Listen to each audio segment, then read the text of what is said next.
This is Beauty Past Blood and Shame and On Earth We're Briefly Gorgeous by Rainer Lee. From the Spring 2023 issue Color, provided by OutWrite Newsmagazine and narrated by Rainer Lee.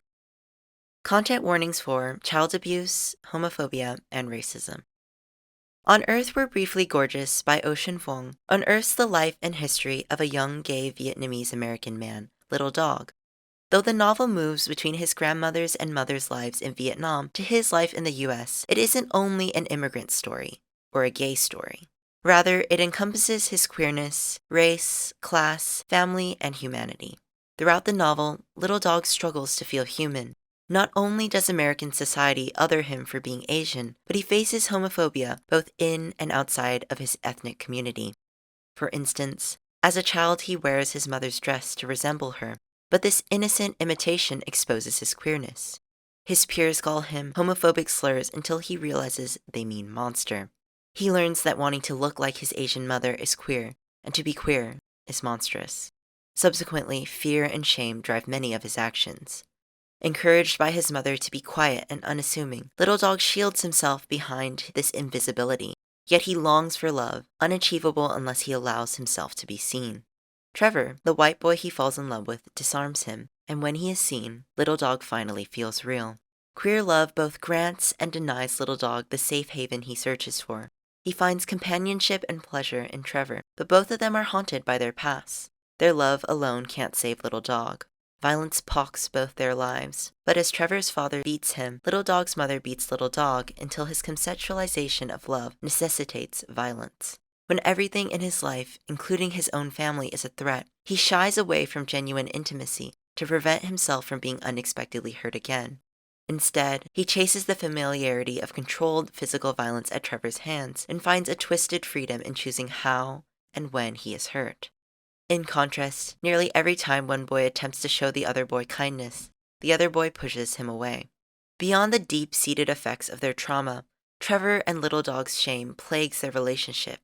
In particular, Little Dog's shame of being both queer and Vietnamese coalesce into a general shame of existing. One of the first instances of racism Little Dog experiences is when a white boy on the bus demands he speak English and the white boy's name. After Little Dog repeats the boy's name, the boy mockingly calls him a good little bitch. The bully confirms that an Asian man can never meet white American standards of masculinity, and that failing to be a man is gay. So what happens when you're gay and Asian? The bully's usage of bitch, a term for a dog, answers that you become more animal than man.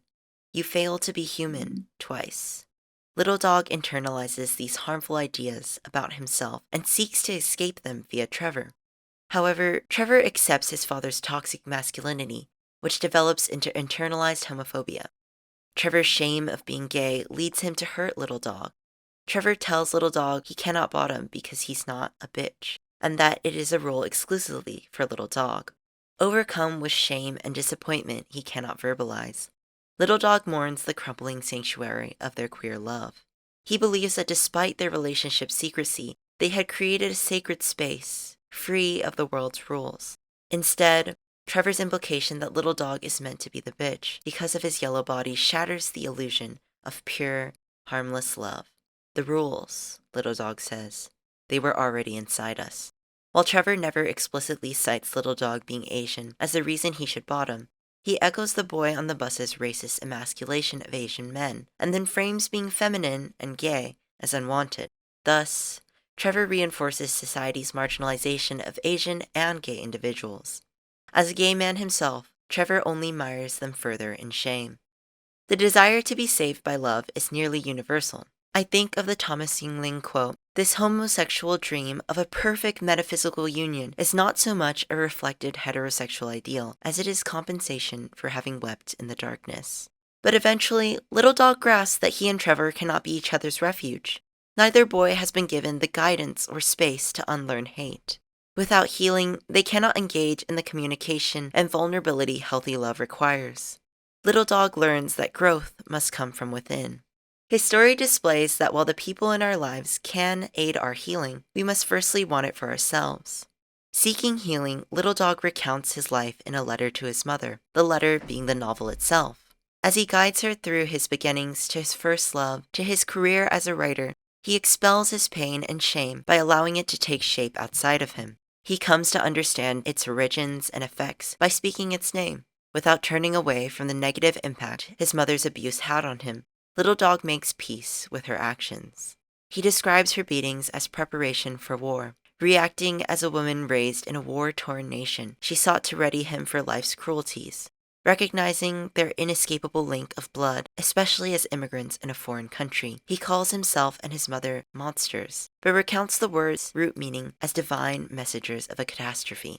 Little Dog doesn't view monstrosity as evil, but rather, he writes, "To be a monster is to be a hybrid signal, a lighthouse, both shelter and warning at once."